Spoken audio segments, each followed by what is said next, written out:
E deixa eu começar gravando aqui no programa. Então é isso, galera, boa noite. Hoje é a nossa parte 2 da fibrilação atrial. Vamos recordar o seguinte, que lá na parte 1 eu falei bastante sobre cardioversão. Foi o dia praticamente falando, à noite na verdade, falando sobre cardioversão. Cardioversão elétrica, cardioversão química. Hoje é o espectro das fibrilações atriais mais estáveis, tá certo? Fibrilações que não necessitam de uma cardioversão imediata. Que na verdade essas fibrilações, elas são a maior parte das arritmias que a gente pega no pronto-socorro falando em fibrilação, que é aquela fibrilação que o cara não sabe há quanto tempo tá, aquela fibrilação que você não sabe exatamente quando começou, que não tem um bom segmento, então a maior parte delas são fibrilações oligossintomáticas ou fibrilações estáveis crônicas. Então a gente tem que saber conduzir esse paciente, a gente tem que saber conduzir esses casos, porque lembra que eu falei, eu até coloquei no Instagram, que o nosso país tem uma incidência enorme de fibrilação atrial, mas os índices de anticoagulação são bem menores do que a população geral, falando em países mais desenvolvidos. Então a gente tem que lutar para melhorar esses desfechos cardiovasculares. Beleza, turma? Apertem os cintos, pegue seu papel e caneta aí se você gosta de papel e caneta. Se você não gosta de papel e caneta, preste apenas atenção. Vai ser rápido, mas vai ser intenso, como sempre. Como é que eu dividi essa aula? É o seguinte, vamos começar com algumas informações, alisando, só que aí, uma coisa a gente tem que lembrar. Sempre que a gente pega uma fibrilação atrial, geralmente ela é consequência de algumas outras patologias. E o fato de você controlar essas outras patologias faz com que a gente controle a fibrilação atrial, né? Então lembrar de onde é que vem, quais são as situações associadas a essa fibrilação atrial. Como é que eu conduzo essas fibrilações atriais mais estáveis, essas fibrilações que tem menos repercussão hemodinâmica.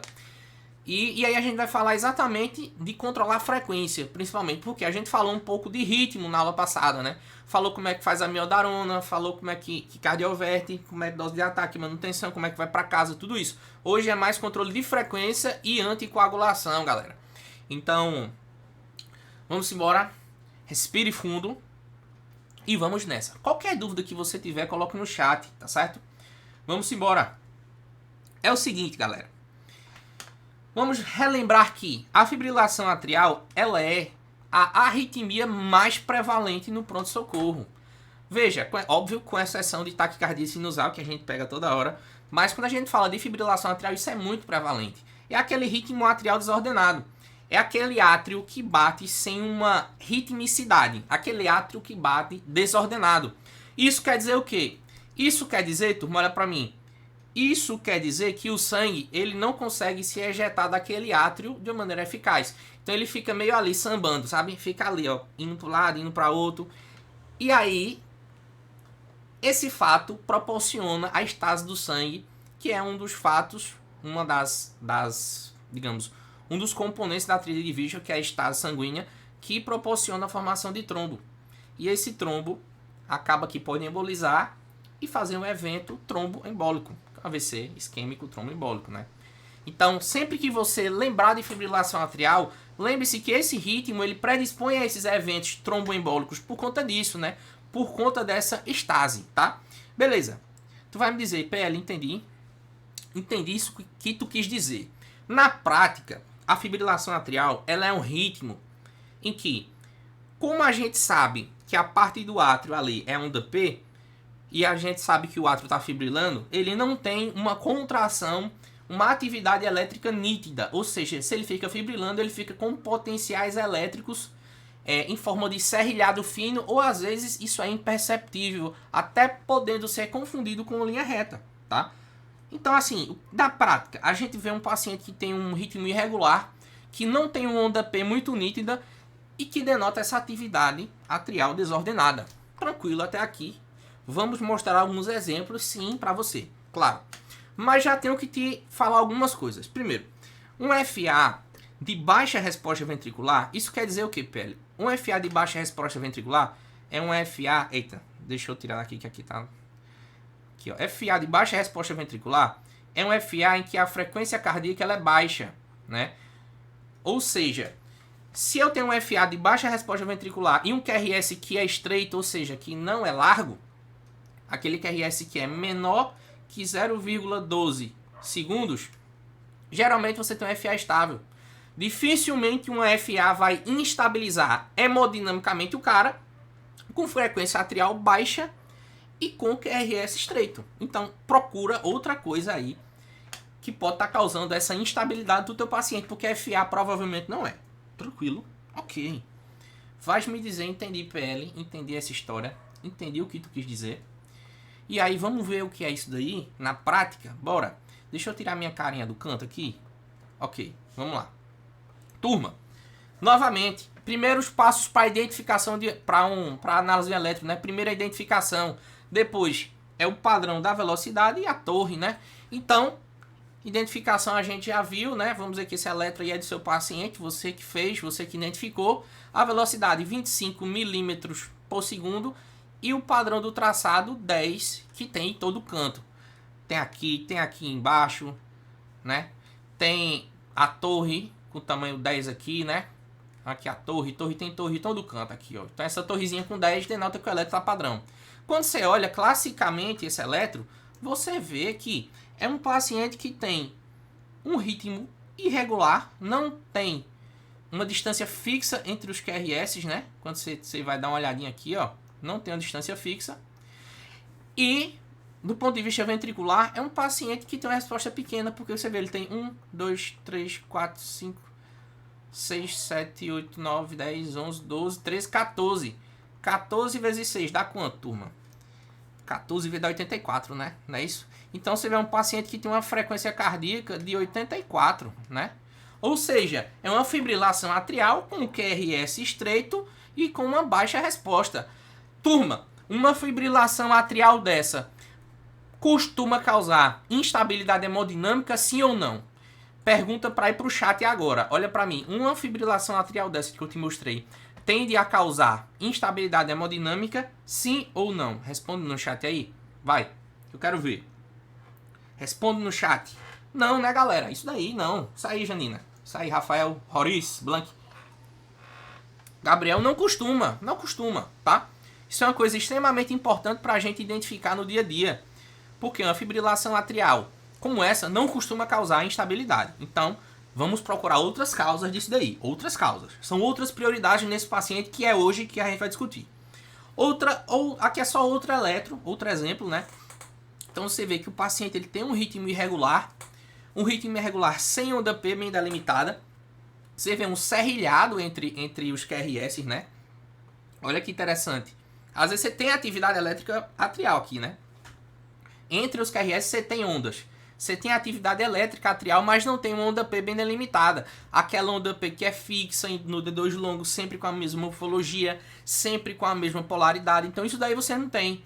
Então, novamente, fibrilação atrial. Por quê? Ritmo irregular, sem onda P, QRS estreito, e é isso.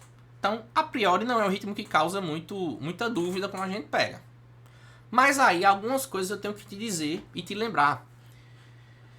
A maioria desses pacientes é assintomático. Então, turma, a gente, na prática, vai flagrar muito fibrilação atrial antiga. Muito. Como achado incidental de um eletro que a gente pediu por outros motivos. Porque o principal sintoma é a própria palpitação, mas isso às vezes já vem de longas datas, o paciente ciente deixa para lá. Então a maioria delas não causa instabilidade. Principalmente naquele cenário que a gente falou. O ATLS, ele coloca... o ACLS, atenção! O ACLS, ele coloca que um ataque à arritmia para causar instabilidade tem que ser pelo menos aí 150. Isso é coisa... Não sou eu que estou dizendo, é o ACLS, né? É uma orientação que ele dá. Então a maior parte dessa galera vai vir como uma fibrilação atrial crônica mesmo, né? Sem anticoagulação. E aí a bronca. Sem anticoagulação é fator de risco para evento tromboembólico. E aí a mensagem, galera, para você, olha, esse tipo de paciente, você não deve cardioverter. Você não vai cardioverter esse cara na emergência. Turma, pergunto eu para vocês no chat novamente, qual é a prioridade desse paciente que tem uma fibrilação atrial dessa daí que eu te mostrei, desse eletro? Oligossintomático, palpitação, não sabe quanto tempo começou. Escreve no chat qual você acha que é a prioridade para ele. Sua percepção. de acordo com o que eu falei até agora. Lembrando que fibrilação atrial é um fator de risco para evento tromboembólico. Juliana falou anticoagulante, Blanque anticoagular, Janina, exatamente, galera. A gente precisa lembrar o seguinte, esse paciente, ele não precisa cardioverter não, agora não, tá? Ele precisa anticoagular, em alguns casos controlar a frequência, isso a gente vai esmiuçar de pouquinho hoje.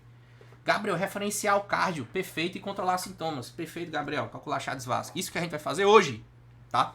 Exatamente hoje. Então vamos lá. Vocês já me responderam grande parte aí do que a gente vai falar hoje, mas a gente vai detalhar, vai espremer. E uma coisa que a gente tem que lembrar é o seguinte, beleza, entendi, eu peguei essa fibrilação atrial aqui, o que é que eu preciso me preocupar? A primeira grande coisa que você precisa se preocupar é tentar entender de onde vem essa fibrilação atrial. Essa fibrilação atrial ela não vem do nada. Geralmente ela vem como consequência de cardiopatia estrutural, de múltiplas comorbidades, de algumas coisas que são associadas a ela. Então, eu vou te mostrar algumas coisas que a gente tem que lembrar quando pega uma fibrilação atrial desse naipe aí, desse porte, que tende a ser fibrilação atrial mais crônica. Então vamos lá. Primeiro ponto é, a própria idade, ela já é um enorme fator de risco para a fibrilação atrial. E lógico que tem a parte genética também. Então, o idoso, principalmente acima dos 60, 70 anos, ele tem um risco enorme aí de desenvolver uma fibrilação atrial. O nosso sinusal ele vai perdendo a eficácia ao longo dos anos, né? Tanto é que se você for ver, muito idoso tem ritmo juncional, tem ritmo ali daquela região do nó ventricular, que não é mais o nó sinusal que está comandando, porque ele já pifou. Certo? E é por isso que você, às vezes, tem que ter uma estratégia mais conservadora com relação ao controle de ritmo. Porque não vai adiantar tu cardioverter um cara de 80 anos que tem uma cardiopatia estrutural. Ele não vai voltar para o ritmo sinusal. Não vai. Entende? Então você tem que avaliar outras coisas também. Por exemplo, geralmente a fibrilação atrial ela pode ser consequência decorrente de patologias descompensadas a longo prazo. A longo prazo aí. Hipertensão, insuficiência cardíaca, alguma valvopatia, principalmente à direita, né? Ou à esquerda também, mas valvopatias, de maneira geral. Doença arterial coronariana, tudo isso faz com que a gente predisponha à fibrilação atrial. Sobrecargas, principalmente à direita, como por exemplo DPLC. O paciente com DPLC ele tem um enorme risco também de TAM, né? Taquicardia atrial multifocal, que é um ritmo que, entre aspas, pode preceder a fibrilação atrial. O próprio tabagismo e o DPLC são fatores de risco para o cara desenvolver uma fibrilação. Distúrbio de tireoide, obeso, diabéticos. Então assim, galera, do ponto de vista geral, é muita coisa que acaba sendo associada. Não adianta a gente tratar a fibrilação e esquecer desses pontos que estão na sua tela. Beleza? Mas aí uma coisa eu tenho que te dizer também. É necessário a gente lembrar de que alguns pacientes, eles fazem fibrilação atrial aguda, tá? Só um segundo, galera. Sim, é necessário a gente lembrar que alguns pacientes, eles fazem fibrilação atrial aguda. E geralmente, quando faz fibrilação atrial aguda, assim como quando faz taquicardia supraventricular, enfim, existem alguns marcadores com relação a substâncias ou situações em que a gente consegue identificar que o paciente faz essa fibrilação atrial. Isso aqui é um ponto importante da gente citar. Vamos lá. Situação clássica. Paciente jovem veio de uma festa rave com libação alcoólica. Então veio lá, tomou bastante álcool, às vezes usou termogênico para ir para a festa, para ficar naquela pressão, né? Usou, sei lá o que foi que ele usou nessas festas rave aí que a galera usa muita coisa. Às vezes usa cocaína, às vezes usa termogênico, álcool. Então assim, às vezes, nesse limbo, ele desenvolve uma fibrilação atrial. Aí eu pergunto para vocês, turma, nesse paciente que desenvolveu numa festa rave, por conta de álcool, cocaína, droga, cafeína, ele desenvolveu essa arritmia, essa palpitação foi parar no pronto-socorro. Faz 5 horas que ele está com isso. Tu flagra uma fibrilação atrial de alta resposta. Esse paciente é seguro cardioverter? Sim ou não? Esse paciente que eu estou te falando, da fibrilação atrial, cocaína, álcool, cafeína, fala no chat, é seguro cardioverter? Sim ou não? Fala no chat aí para eu ler. Dá uma olhadinha. Depende de quantas horas. Exatamente, Guilherme. Depende de quantas horas. Isso daí é o que a gente vai ver agora. De uma maneira geral, o paciente jovem que desenvolveu episódio agudo, pontual, que ele sabe dizer que horas foi que começou, geralmente é seguro a gente cardioverter esse cara. Mas vocês entendem que a maioria das pessoas não vai vir com esse limbo aí, com essa história, né? A maioria das pessoas não vai saber nem quando é que começou isso daí. Nem sabe, né? Então olha pro slide, vamos embora. Mas aqui vocês precisam entender também outros pontos. Por exemplo, você pega um paciente com FA de baixa resposta, beleza. Um FA em que a frequênciazinha cardíaca dela, aquela frequência cardíaca da FA é bem baixinha, 80, 90, e o cara tá instável. Aí você tem que lembrar também que sepse descompensa, fibrilação atrial, hipoxemia, desidratação, anemia, febre, dor. Então assim, do ponto de vista da instabilidade, você sempre tem que raciocinar sobre o diagnóstico diferencial, tá certo? Principalmente quando você está dentro de um FA de baixa resposta. Beleza, eu acho que vocês entenderam essa parte inicial. Eu estava só alisando, viu? Vou até beber um gole d'água, que agora a gente vai começar mais forte. Então vamos lá. Uma vez que você entendeu, como é que você vai conduzir esse paciente da fibrilação atrial? Aí eu já tenho que falar uma coisa para vocês. A fibrilação atrial é uma coisa que a gente tem que atacar de frente. Por quê? Porque a progressão dela ao longo dos anos piora a qualidade de vida do paciente. Em algumas situações, você vai escolher reverter o ritmo. Em algumas outras situações, você vai escolher deixar a reversão do ritmo de lado e só priorizar a reversão da frequência, ou o controle da frequência de coagulação. Beleza? Então vamos lá. Se o paciente tem um primeiro episódio de FA, independente de quanto tempo tem, vale a pena tentar reverter esse ritmo pelo menos uma vez. Preste atenção nisso que eu estou falando. Isso não quer dizer que você vai fazer isso agora, tá? Se é a primeira vez que o cara tá tendo aquilo dali e ele nunca teve aquilo, vale a pena você tentar reverter uma vez. Isso não quer dizer que você vai fazer isso agora. Você precisa fazer outras coisas, controlar a frequência, anticoagular e programar com o cardio uma cardioversão. Programar com um cardiologista uma cardioversão. Mas é ideal que ele faça pelo menos uma, se for o primeiro episódio dele.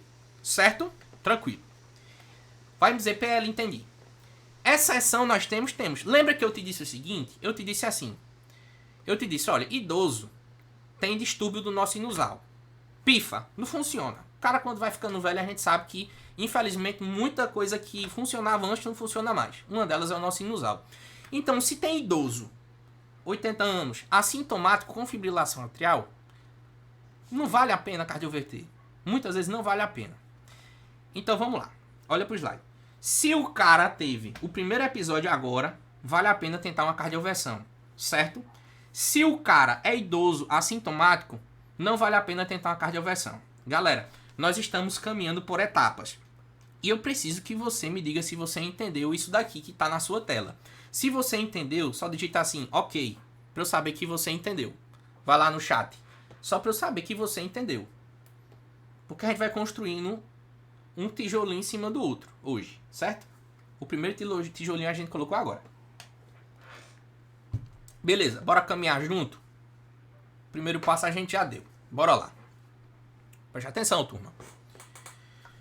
Condições que favorecem o retorno do ritmo sinusal. Isso é uma coisa que a gente tem que ter na cabeça. Por quê? Para saber se vale a pena cardioverter. A gente tem que saber se vale a pena ou não cardioverter o cara. E quais são os pontos que me dizem que vale a pena cardioverter. Primeiro ponto, galera. Paciente jovem. Paciente jovem vale a pena cardioverter. Por quê?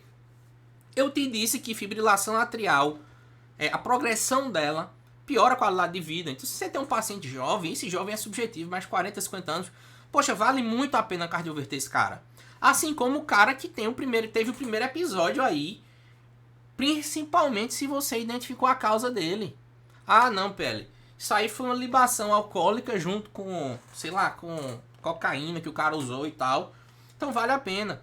Às vezes o cara já, você manda pro cardiologista, o cara traz um ecocardiograma transtorácico aí, sem alteração estrutural nenhuma, sem déficit diastólico, sem déficit sistólico, fácil de ejeção boa, volume de ejeção bom, sem comorbidade.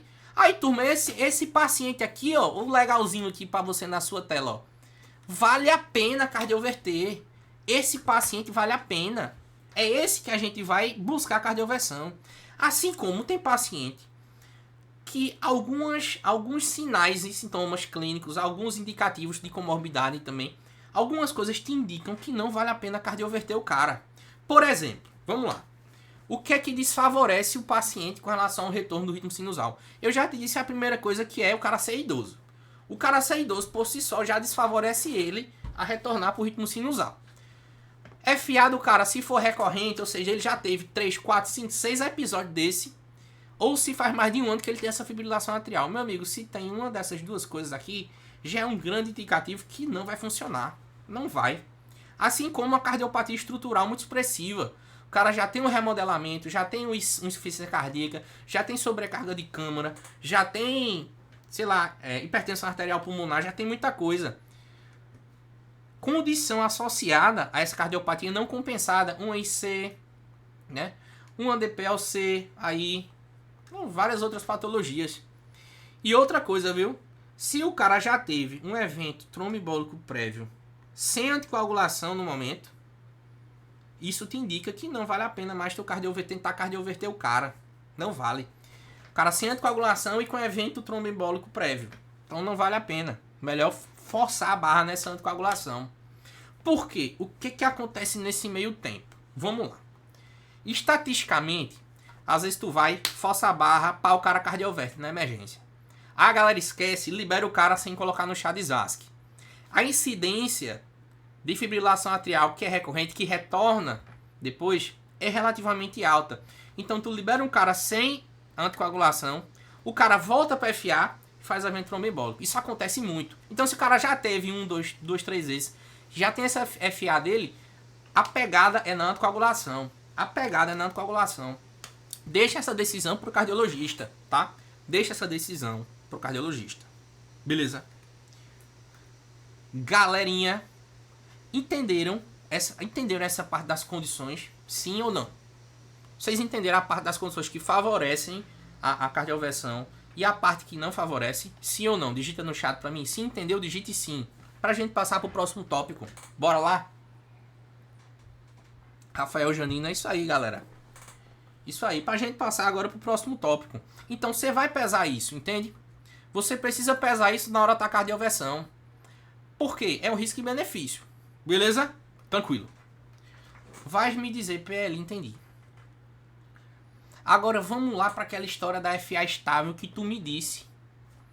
Que tem a história do 48 horas, que eu já vi a galera falando no chat aí, isso daí, galera. FA estável hemodinamicamente. PL, o que é que eu faço com uma FA estável hemodinamicamente? Aí eu vou te dizer, depende, né? Mas deixa eu já te adiantar o seguinte.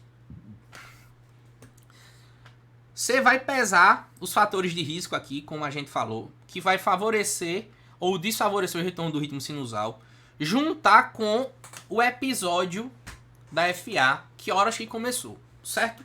Vamos supor, o cara foi para uma festa rave, ele tomou lá álcool, usou droga, sei lá o que ele usou, e aí ele desenvolveu essa arritmia. Faz menos de 48 horas? Faz menos de 48 horas. É um paciente jovem, sem comorbidades, que desenvolveu essa FA através de uma libação alcoólica. Galera, vale a pena cardioverter esse paciente, sim ou não? Um paciente jovem, sem comorbidades, que desenvolveu um FA menos de 48 horas. Vale a pena cardioverter esse cara, sim ou não? Vale, né? Isso aí, Rafael. Vale a pena. Claro que vale, né? Uma coisa que é totalmente diferente de um FA que eu pego estável também, mas que eu não sei nem que horas que começou. Foi um achado incidental. Muitos de vocês já devem ter dado esse diagnóstico na emergência. Pede o eletro do cara, do nada vem a fibrilação atrial. Não sabe nem quando é que começou. Para esse cara a gente vai ter uma abordagem, para esse a gente vai ter outro. Então vamos lá. Cara que desenvolve a fibrilação atrial estável a menos de 48 horas. Primeiro ponto é, PL, vou cardioverter esse cara. Beleza, o que é que você vai fazer antes? Você vai anticoagular o cara 6 horas antes da cardioversão. Ponto. Ou se você estiver inseguro de que o cara faz ali mais de 48 horas, está limítrofe, você não vai cardioverter. Você vai anticoagular o cara, vai tentar descartar que tem trombo naquele átrio ali, com eco transesofágico, se você conseguir. antes da cardioversão. Ou você vai adotar a estratégia da FA crônica se você não tiver segurança. Ou seja, galera, na dúvida, se você adotar a estratégia da FA crônica, não tá errado não, entendeu? Não tá errado de jeito nenhum. E qual é, PL, a estratégia da FA crônica? Veja, como o cara tem um FA que não sabe quanto tempo faz, tem grande chance, quer dizer, tem uma chance de ter trombo nesse átrio. E se você cardioverte o cara, ele emboliza, faz um AVC isquêmico. Então, antes de você pensar em qualquer tipo de cardioversão, você tem que anticoagular o cara por pelo menos 3 semanas. Antes de pensar numa cardioversão. PL, eu posso aqui descartar eco nesse meio tempo com eco transesofágico? Pode. Mas vou te dizer o seguinte, na prática, na maioria das vezes a gente não faz isso, tá? Na prática a gente prefere anticoagular o cara por 3 semanas aí, né? Do que fazer um eco transesofágico por conta da disponibilidade mesmo. Seria melhor que ele fizesse um eco. Mas, como não tem como fazer rápido, na maioria das vezes a gente anticoagula por 3 semanas. E junto disso a gente controla a frequência cardíaca. Então você vai fazer duas coisas nessa FA crônica. Primeiro, você vai anticoagular o cara. E segundo, você vai controlar a frequência. E eu vou te ensinar como é que você vai fazer essas duas coisas hoje. Beleza, galera? Tranquilidade. Vamos embora.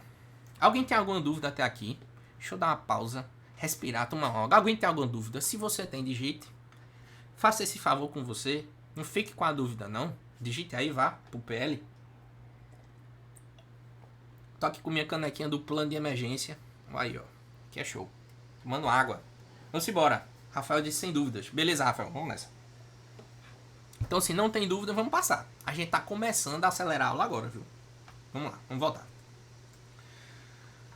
Beleza. Não tem dúvida, não tem dúvida. Ok. Vamos começar controlando a frequência cardíaca logo desse paciente? Vamos. A gente controlar a frequência cardíaca significa controlar sintoma, certo? Controlar a frequência cardíaca significa controlar sintoma, certo, galera? Então, se a gente controla a frequência cardíaca, o cara tem menos sensação de palpitação, enfim. E como é que a gente controla essa frequência cardíaca? Para controlar a frequência cardíaca na fibrilação atrial, nós temos várias opções, tá? Vamos lá. Então, esse controle da frequência cardíaca, ele se baseia na lógica de que controlando frequência você fica com menos sintoma, como eu expliquei. PL, qual é o alvo geral de uma frequência cardíaca numa fibrilação atrial? De uma maneira geral, o cara que tem uma fibrilação atrial de 110 para baixo, a gente diz que é um alvo bom. Vários estudos, inclusive a diretriz, comparou 80 com 110, né? Controles de 80 BPM com 110 BPM. E aí não teve muita diferença, assim. Acaba que a galera tem uma estratégia mais liberal com relação a isso, né? 110, então, é uma frequência boa para você se estipular aí, para você se guiar no tratamento do seu paciente nesse controle de frequência. Não esqueçam, nunca mais, que as primeiras linhas para o controle de frequência na fibrilação atrial sempre vão ser beta-bloque e bloqueadores de canais de cálcio não dihidropiridínico, verapamil e diltiazem. Não esqueçam, isso é pergunta de prova, galera. A primeira linha sempre vai ser um desses dois, principalmente o beta-bloque, galera. Principalmente o beta-bloque. Só que, lógico, existem várias situações em que um ou outro a gente não vai fazer. Por exemplo, a gente sabe que beta-bloqueador é um inotrópico negativo, certo? Ou seja, se o cara tem uma hipotensão, você vai evitar usar o beta-bloque. Outra coisa, ele suprime o nó sinusal. Então, se o cara já tem, por exemplo, um bloqueio associado, uma FA bloqueada, você não vai utilizar. O cara já tem uma frequência muito baixa, você não precisa controlar esse sintoma. Se você tem um cara que tem alergia a beta-bloqueador, beleza, ok? Mas de uma maneira geral, se você for escolher alguma medicação, essa medicação tem que ser obrigatoriamente o beta-bloqueador como uma prioridade. Se não der para ser o beta-bloqueador, aí você vai ver outras coisas, beleza? Ou bloqueador de canal de cálcio não dihidropiridínico. Lembrar que não é ideal você usar ele se a fração de ejeção do cara tá baixa, porque ele é um inotrópico negativo relativamente forte. O beta-bloqueador é melhor nesses casos. Lembra, galera, beta-bloque reduz mortalidade na IC. Então, você tem um paciente com uma fibrilação atrial que você quer controlar a frequência, Se o cara tem o IC associado, isso é ótimo. Por quê? Porque você vai controlar a frequência da fibrilação e vai reduzir a mortalidade da insuficiência cardíaca. Então, beta block acaba sendo ótimo nesses casos. Aí tu vai me dizer, beleza, PL. E se o cara tá com instabilidade hemodinâmica? O que é que eu faço? Aquele cara que tá assim, vamos lá. Aquele cara que tá com a FA com a frequência de 130, tá instável por conta de várias situações aí, de uma sepse, um choque séptico, um choque cardiogênico. Tá com a PA, sei lá, 8/5. O que é que eu posso fazer? Aí, nesse caso, você vai... Ei, presta atenção! Você vai ter que usar droga que não mexe no inotropismo, ou que mexe pouco. Quando a gente fala de droga que mexe pouco no inotropismo, a gente fala de duas principais drogas aí. A gente fala do digitálico, tá certo? E a gente fala da amiodarona. Lembrem-se disso. Precisa controlar a frequência no paciente que tá com fibrilação atrial, mas tá instável? Ou tu vai no digitálico, lá no dislanosídeo, ou tu vai na amiodarona. Tranquilo? A amiodarona eu ensinei como é que a gente usa na aula passada, tá? Então, seria a dose de manutenção da amiodarona. Não precisa fazer uma dose carregada não, cheia para impregnar não, para não fazer a cardioversão dele, tá? Então, você faz uma dose baixinha, aquela dose de manutenção que a gente falou na aula passada. E o dislanosídeo eu vou te ensinar como é que tu faz hoje, beleza? Galera, com relação a essas medicações, eu preciso que vocês perguntem se vocês tiverem dúvida. Vocês entenderam tudo isso? Se você entendeu essa parte da medicação, como controlar a frequência, só digita assim, ok. Só para saber que você entendeu. E se você tem dúvida, coloque a sua dúvida. Vá lá. Roriz descuida. Vamos embora, Roriz. Rafael Marins aí. É isso aí, galera. Então é isso. Primeiro, prioridade beta block. Certo. Bloqueador do canal de cálcio. Também é uma prioridade. Tem fração de ejeção baixa, prefere beta block. Não faz o bloqueador do canal de cálcio. Tem instabilidade hemodinâmica, vai de amiodarona ou de digitálico. Esse digitálico você vai escolher principalmente o dislanosídeo. Certo? Vamos embora. Presta atenção, benção. Olha, lá vai. Temos esse eletro na sua mão. Veja. Você olha aqui, você vai dizer, PL, eu já chequei a identificação, já chequei a torre, já chequei a velocidade. Agora eu vou pro ritmo. Esse ritmo ele é regular ou irregular? PL, eu tô vendo que tem um negócio troncho, parece que bloqueia, tem hora que não bloqueia. Eu tenho um intervalo, um segmento PR aqui que é largo, aí depois parece que diminui, aí aqui parece que conduz e tem um ODP solto aqui. PL, o que é que esse eletro tem aqui? Veja, isso é eletro. Eu quero ver quem é que vai acertar. Alguém sabe o que é que esse eletro tem? Se alguém sabe o que é que esse eletro tem, olha o desafio do PL ao vivo, hein? Alguém sabe o que é que esse eletro tem? Deixa eu dar um zoom. Vamos lá. É uma condução... Roriz, você tá certo. É uma condução AV variável. Mas existe uma coisa muito importante da gente notar aqui, ó. Vamos olhar para esses dois QRS que estão na tela aqui. Veja. Percebe que esse segmento PR é diferente desse aqui? Percebe que esse segmento PR é diferente desse aqui? Percebe que esse segmento PR é curto e esse é maior?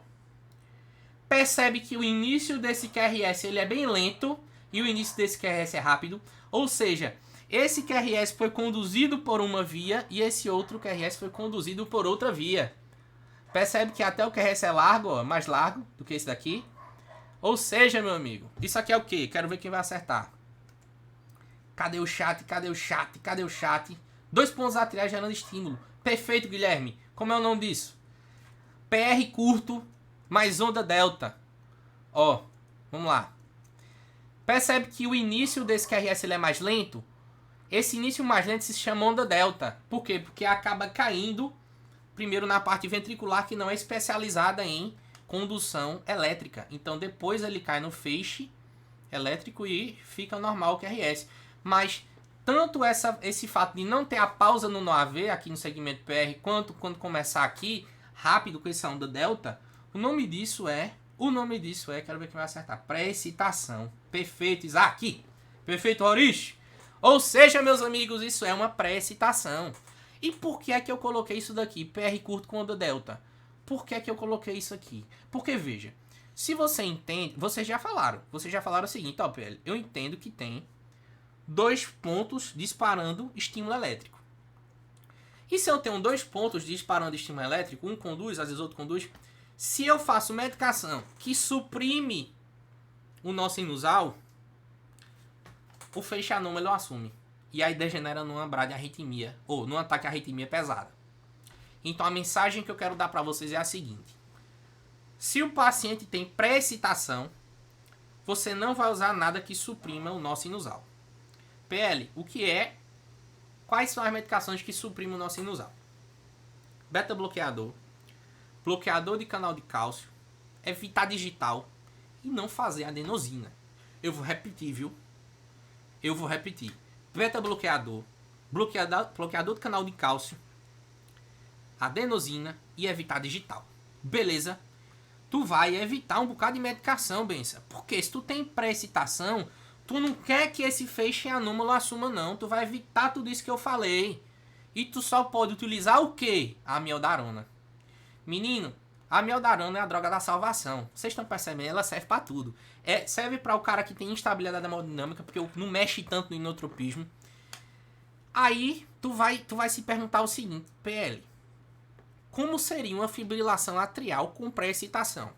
Seria uma mistura de um ritmo irregular, sem onda P, com onda delta e PR curto quando conduz. É um eletro feio, viu? É um eletro horrível. Vamos lá. Eu disse pra vocês que ia ser lapada hoje, não disse? Vamos lá. Olha pra cá. Olhem para esse eletro. Galera, você olhando esse AVL aqui, o que é que isso aqui parece? Isso aqui parece pra caralho com o que isso aqui, ó? Isso aqui tá na sua tela.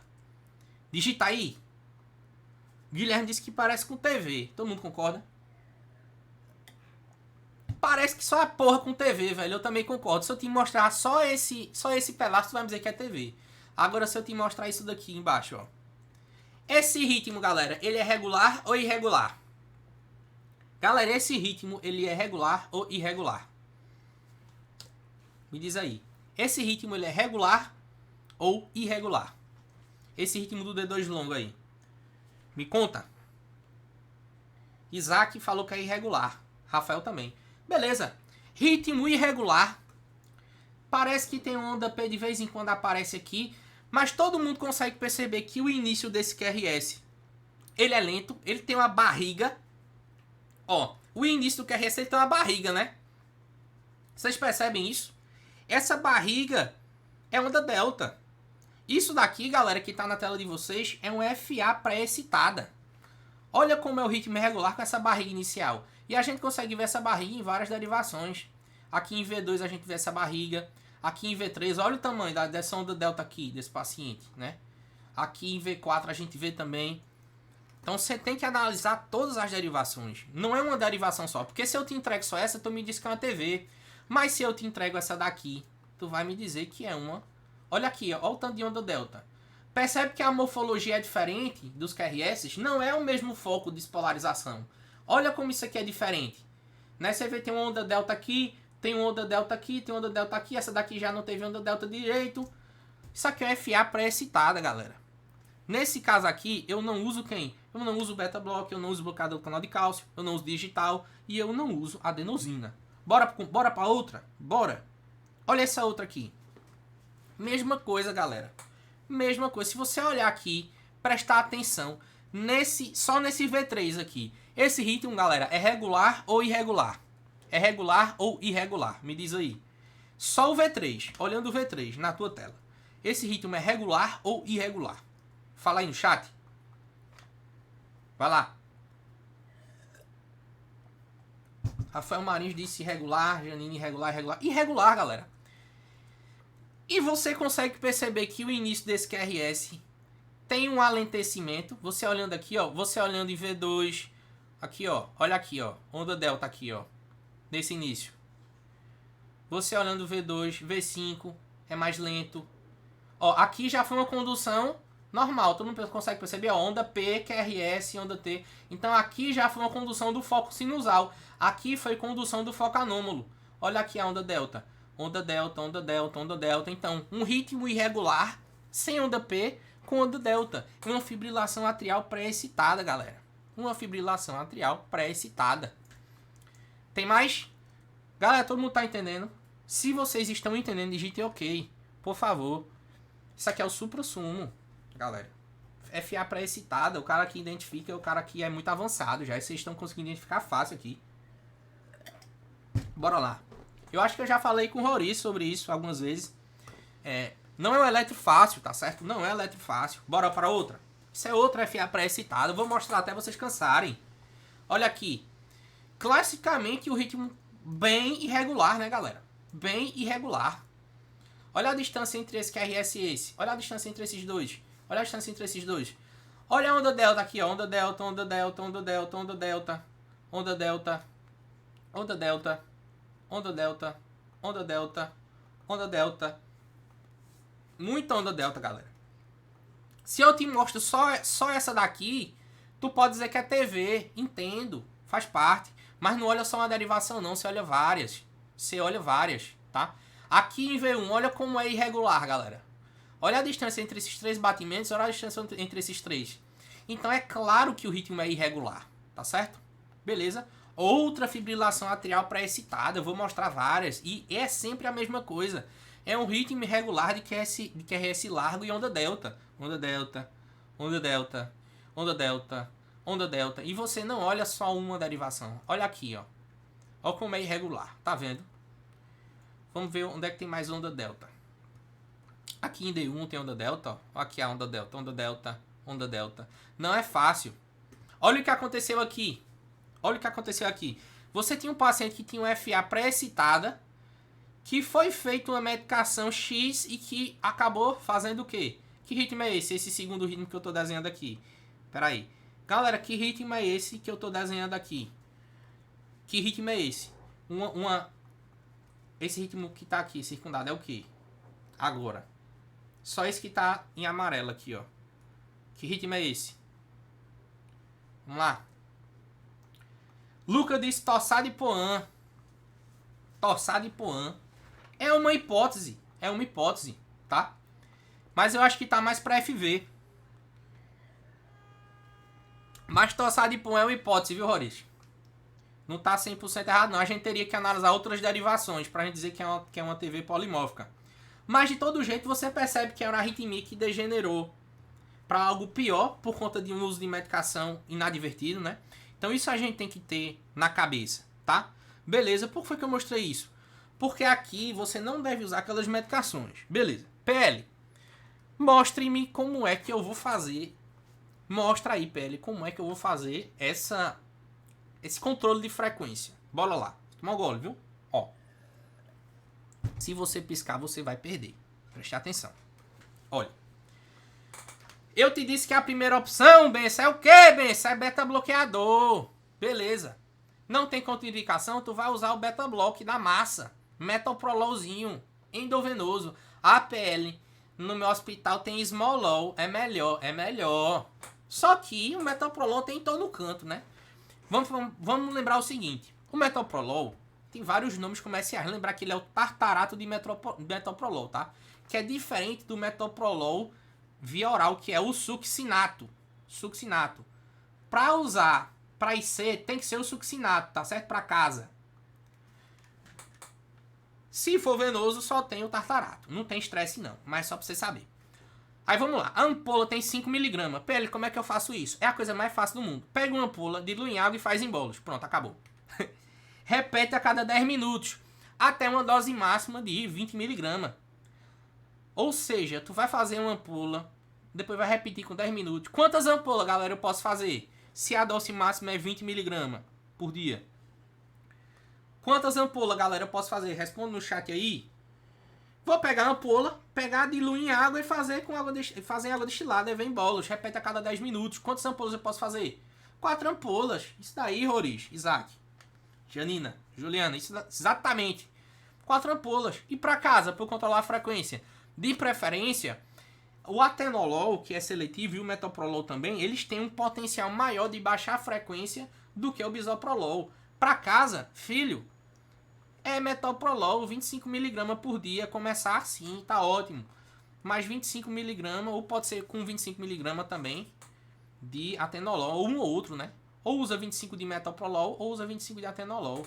Bisoprolol, ele não tem um potencial tão forte para baixar a frequência quanto esses outros dois. Mas se for utilizar, começa 1,25 ou 2,5. Preferência 1,25. Progride por 2,5, tá? E assim vai. Beleza, galera? Tranquilo. Beta Block é isso. Beta Block da massa é isso. PL, tu dissesse que tenha... Ei, tu vai perguntar, PL, tu disse que tem duas coisas que a gente pode fazer quando o cara tem instabilidade hemodinâmica e a gente quer baixar a frequência dele sem mexer no inotropismo. A miodarona eu já falei. Aula passada é só voltar e assistir. Galera da comunidade, só voltar na aula passada e assistir. Tá lá no aplicativo, aula número 51, eu acho, ou é 50.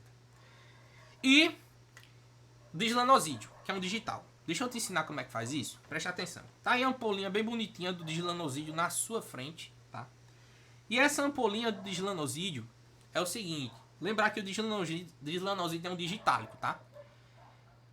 PL, qual é o alvo da frequência cardíaca, PL? É 110. Alvo da sua frequência cardíaca da FE é 110. Beleza? Como é que eu uso isso na emergência, PL?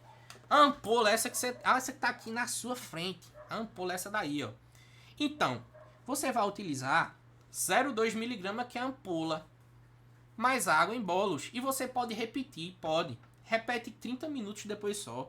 O pico de ação desse negócio aqui é lá pra casa das 2 horas. 2 a 4 horas, mais ou menos. Então, assim, demora. Ele demora bem mais do que o Beta Block. Até nisso o Beta Block é melhor, vocês percebem? O Beta Block é muito rápido, você repete a cada 10 minutos. Já o tal do dislanosídeo é mais lento. Para você digitalizar o cara, isso demora mais. Mas lembrar que a dose máxima é 2mg por dia, ou seja, tu pode utilizar até 10 ampolas desse cidadão no dia. Vai fazendo, e vai fazendo, e vai fazendo, né? Até tu controlar essa frequência. Lembra que ele não mexe tanto no inotropismo, então é uma ótima opção aí pra gente controlar essa frequência. Tranquilidade, galera, até aqui, pergunto eu para vocês, vocês têm alguma dúvida? Agora a gente vai para a outra parte crucial da aula. A primeira foi o controle da frequência. Agora a gente vai para a anticoagulação. Pesado, cai pesado na anticoagulação. Beleza? Deixa eu ver quem é que tá aqui comigo. Daniel César. Lucas Roriz. Renan. Tem um MIMS aí que eu não sei quem é, rapaz. MMs. Janina. Dislanol pode repetir até quanto tempo? Roriz, Dislanol, deixa eu voltar o slide aqui. Ó, Dislanol é o seguinte. A dose inicial, bibliograficamente, você pode começar maior do que 0,2, tá certo? Você pode começar ali 2 ampolas, 3 ampolas. Mas o que é que eu aconselho? Faz uma ampola, espera 30 minutos. Não baixou? Faz outra ampola. Espera 30 minutos. Ele vai baixar um pouquinho. E aí tu pode esperar mais 30 minutos sem fazer nada. Porque aí tem o tempo de ação dele, o pico. Deu 1 hora da segunda dose, não baixou? Faz outra ampola. Por quê? O efeito dele ele é cumulativo, tá certo? Não tem uma duração curta não, tá? Então você pode ir repetindo, não é como outras medicações que o tempo de ação é muito curto, tá certo? Depois colocar essa aula no grupo, no canal do YouTube. Vou colocar assim, Rafael, vou colocar assim. Beleza, galera? Então vamos nessa? Vamos dar aquela acelerada agora? PL, primeiro ponto da frequência eu já entendi. E essa anticoagulação, PL, como é que eu faço? Agora, jamais terás dúvidas sobre anticoagulação. Preste atenção. Existe um score chamado Chades-Vasque, que é o score queridinho na fibrilação atrial, que você vai usar para decidir anticoagulação ou não. Tá certo? Beleza. De acordo com a pontuação do Chades-Vasque, você vai decidir se você anticoagula o cara ou não. Uma coisa que é certa e unânime é o seguinte. O cara que tem uma pontuação maior ou igual a 2, ele vai levar anticoagulação. Ponto. Isso daí é fato. O cara que tem uma pontuação maior ou igual a 2, ele vai ter que ser anticoagulado. Beleza. O cara que não pontua nada no Chades-Vasc, ele não precisa de anticoagulação. Ele não precisa, tá? Ele é baixo risco, não precisa. O meio do caminho, que é o risco intermediário, que pontua um Chades-Vasc 1, você vai ter que pesar o risco-benefício. Por quê? Veja, anticoagulação predispõe a sangramento, tá? E aí o cara, quando é risco intermediário, você tem que ver se vale a pena. Você vai usar outro score chamado Hasbled. Beleza? O Hasbled é um score que você analisa o risco de sangramento e que você utiliza de preferência para pacientes com risco intermediário para saber se vale a pena ou não. Lembrando que o Hasbled, ele não contraindica a anticoagulação, não é isso. Ele só te mostra o seguinte, ó. Esse teu paciente que tem um Chades-Vasc 1, ele tem um risco X de sangrar através do Hasbled. A decisão é tua, benção. A decisão de anticoagular é tua. Beleza? E aí, de acordo com o Hasbled, você precisa entender o seguinte, que o cara que tem alto risco de sangramento é o cara que tem uma pontuação maior que 3. Tá? O cara que tem uma pontuação maior que 3, ou seja, a partir de 4, ele tem um alto risco de sangramento. Beleza? Vamos ver esses scores na prática. Como é que a gente faz, o que é que pontua e tal. Pra gente desmistificar de vez. Então vamos lá.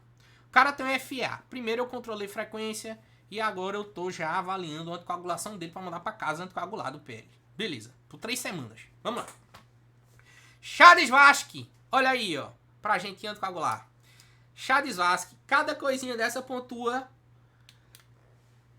de acordo com essa tabela. E você, no final das contas, soma tudo e vê quanto é que dá. Se der maior ou igual a 2, não tem jeito, meus amigos. Vai ter que anticoagular. Insuficiência cardíaca congestiva, pontua 1. Hipertensão, pontua 1. Idade, depende. Se for maior que 75 anos, maior ou igual a 75, pontua 2. Se for entre 65 e 74, pontua 1. Beleza? Diabetes PL, pontua 1. Antecedente de AVC ou AIT ou trombo no átrio esquerdo, pontua 2. Doença vascular PL, doença arterial coronariana, arterial periférica, infarto, pontua 1. E sexo feminino, pontua 1. Lembrar que sexo feminino, por si só, não é um fator de risco. Só que o que é que acontece? Quando você tem sexo feminino associado a alguma dessas variáveis, aí você tem que o sexo feminino é meio que um fator de pior prognóstico com relação ao trombo para o paciente que tem essas variáveis. Isso quer dizer que ela sozinha não conta, tá? Beleza? Ok. Galera, Chades-Vasc é tranquilo, né? É só você calcular. Bota o cara no score e calcula, filho. Eita, tá na frente, né? Deixa eu tirar minha tela aqui. Beleza. Então, bota o cara no score e calcula. Calculou. Beleza. Aí vamos pro Hasbled. PL, esse Hasbled é o quê? É o risco de sangramento. Então, vamos lá. Qual é o cara que tem alto risco de sangramento? É o cara que é maior que 3, né? Maior ou igual a 4 ou maior que 3. Vamos lá. O cara que tem, por exemplo, hipertensão. Ele já pontua para sangrar. Cara que tem função renal ou hepática ruim. Se tem só função renal ou só função hepática ruim, pontua 1. Se tem as duas funções ruins, pontua 2. Já teve AVC? Já, pontua 2. Algum sangramento prévio, expressivo, pontua 1. INR que fica variando toda hora, pontua 2. Idade avançada, pontua 1. Drogas ou álcool, se só droga ou se só álcool, 1. Drogas e álcool, 2. Então, somar tudo isso, se der maior que 3, o cara tem alto risco de sangramento. Com relação a esse alto risco de sangramento, novamente, não contraindica, galera. Não contraindica. Mas é uma coisa para você pesar. Por exemplo, o cara é um risco intermediário aqui. Ele é um homem que tem um Chades-Vasc 1 porque ele tem hipertensão. Pronto, não tem mais nada. Não é um paciente menor que 65 anos, tem 60 anos. Então, ok. Você botou ele no Hasbled, ele não pontuou nada no Hasbled com exceção da hipertensão. Ou seja, é um paciente de um risco intermediário no Chades-Vasc e de um baixo risco para sangrar. Ou seja, vale a pena anticoagular. É diferente de um paciente que tem um risco intermediário aqui e aqui pontua bastante. E aqui às vezes o cara usa álcool e droga, Às vezes já tem um INR que fica variando demais, né? Quando ele usa varfarina, quando ele começa a usar varfarina. Função renal hepática prejudicada. Então, galera, esse Hasbled ele mais te indica se o cara vai sangrar ou não. Beleza? Galera, se você entendeu esses dois scores, digite só assim, ok. Só pra eu saber. Ok. Pra gente fechar essa aula. Vamos lá? Se tu entendeu bem, isso é o score, os scores. Digita ok no chat. Pra eu saber que tu tá aí, me ajuda. Bora lá? Isso aí, Renan. Beleza. Tranquilo. Bora continuar. É o seguinte. Pele. Como é que eu anticoagulo esse cara? Hoje em dia, existem duas grandes opções no mercado. A primeira opção fazem parte dos anticoagulantes orais. Os novos anticoagulantes orais. Que são a preferência, galera. Por quê? Porque não tem aquela chatice de ter que ficar coletando exame de controle. Aquele velho INR. Não precisa ficar controlando INR aqui, tá certo? Que são inibidores diretos do fator 10A. Ou inibidores da trombina, diretos da trombina. Mas aqui eu tô falando de dois que são inibidores direto do fator 10A. Certo? Que são o seguinte... Eita, X9 não, 10A. Deixa eu botar o 10A direitinho aqui, ó. Pera aí, deixa eu aparecer. Voltei. E agora eu vou botar o 10A aqui, ó. 10A. Pra você lembrar. Beleza. Existem dois principais que eu gosto de passar aqui. Vamos lá.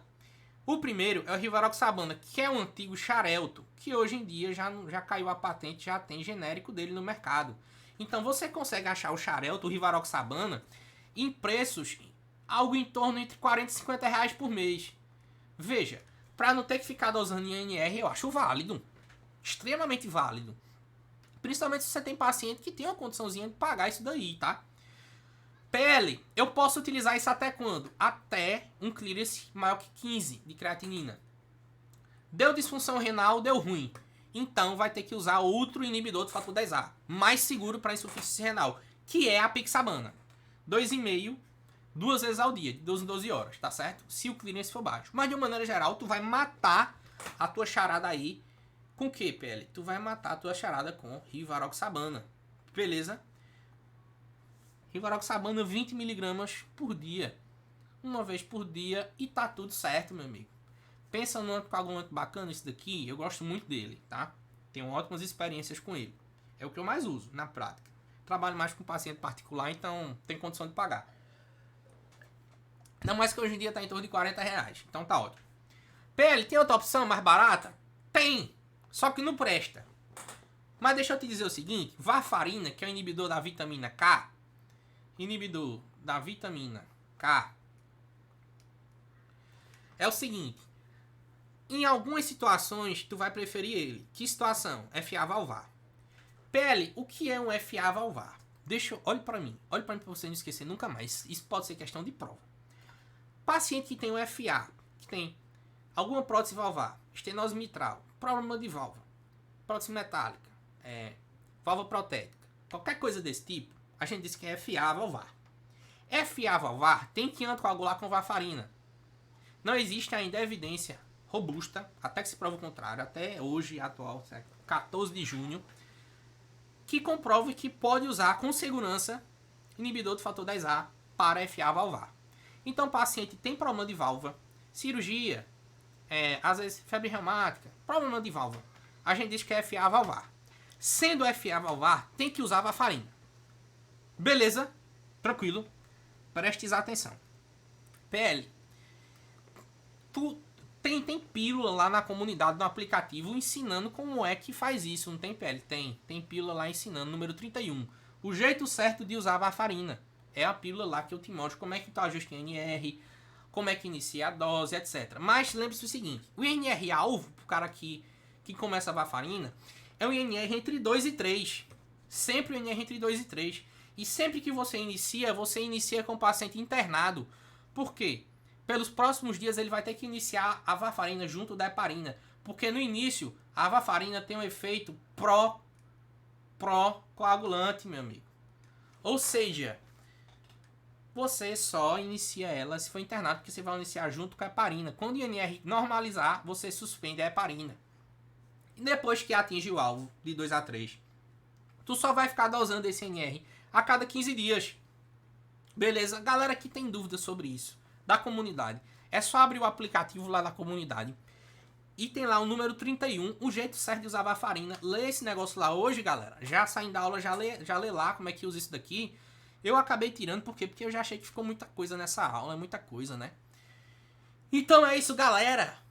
Obrigado pela participação de todos. Temos aqui um motivacional do PL, que é o seguinte. Eu não estou sem dinheiro. Agostinho Carrara é uma figura, né? Eu não estou sem dinheiro, disse Agostinho Carrara. O dinheiro que está sem essa pessoa maravilhosa que sou eu. Se você está nessa situação do Agostinho Carrara, meus amigos, tem jeito. Estamos lutando para isso, juntos. Não é verdade, galera? Eu amo as frases desse bicho, velho. Sério mesmo, me acabo de rir. Quem aí é do tempo da grande família? Eu sou do tempo da grande família, eu não sou tão novo.